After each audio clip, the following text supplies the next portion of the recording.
Magandang umaga po. Narito na po magiging lagay ng panahon ngayong umaga ng Biyernes, July 24, 2026.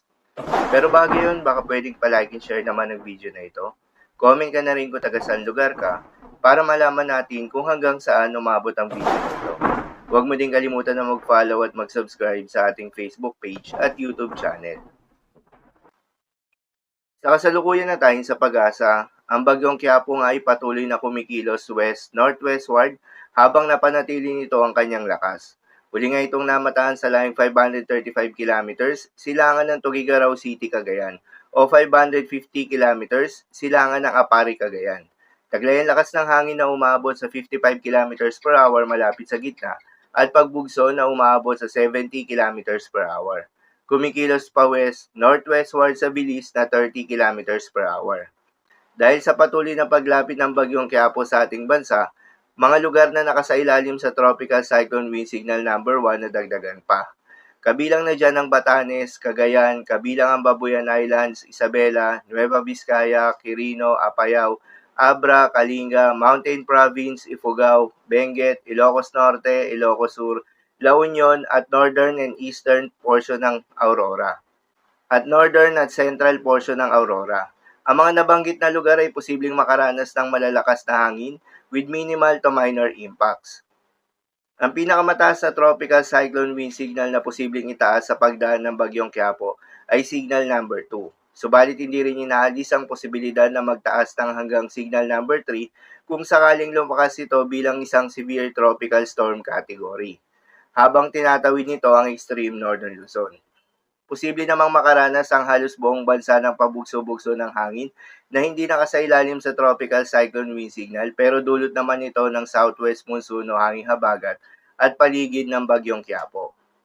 Dahil pa rin sa epekto ng bagyong Quiapo, posible makaranas ng heavy to intense rains ngayong araw ang Batanes, Cagayan, Apayao at Ilocos Norte.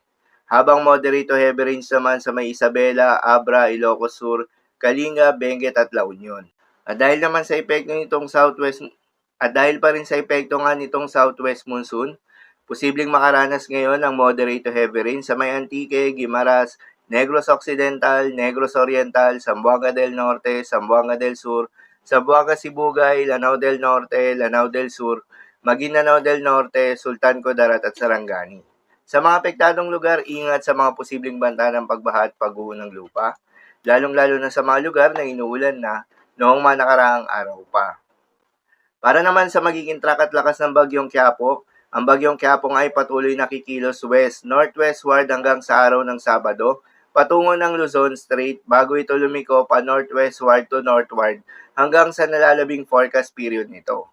Base sa forecast track, ang sentro ng bagyong Quiapo ay dadaan ng malapit sa may northeastern portion ng mainland Cagayan ngayong araw, sa pagitan ngayong umaga at hapon. Pagkatapos ay dadaan ng mas malapit o posibleng maglandfall sa may vicinity ng Babuyan Islands ngayong araw din, sa pagitan naman ng hapon at gabi. Tinatayang lalabas naman ito ng Philippine Area of Responsibility sa araw ng Sabado ng umaga. Ang bagyong Quiapo ay bagyang lalakas at posibleng umabot sa tropical storm category at patuloy pang lalakas bilang severe tropical storm category habang tinatawid nito ang extreme northern Luzon. Inaasahan naman ang paghina nito kapag ito ay naglandfall na sa may vicinity ng southern mainland China. Paalala pa rin po palagi na posible pa rin ang mga pagbabago. Kaya naman patuloy lamang na magantabay sa mga update nating ilalabas, lalo na ng Pag-asa. Para naman sa magiging lagay ng mga dagat baybayin, ayon sa Pag-asa ay may nakataas na tayo na gale warning sa mga seaboards ng Batanes at Babuyan Islands. Pahin ng Pag-asa, kapag ganitong may gale warning ay huwag munang pumalaot yung mga kababayan nating mangingisda at yung may mga maliliit na sasakyang pandagat sa mga nasabing seaboards dahil inaasahan yung mas maalo na karagatan. So yun naman po para sa lagay ng panahon ngayong araw ng Biyernes. Keep safe everyone.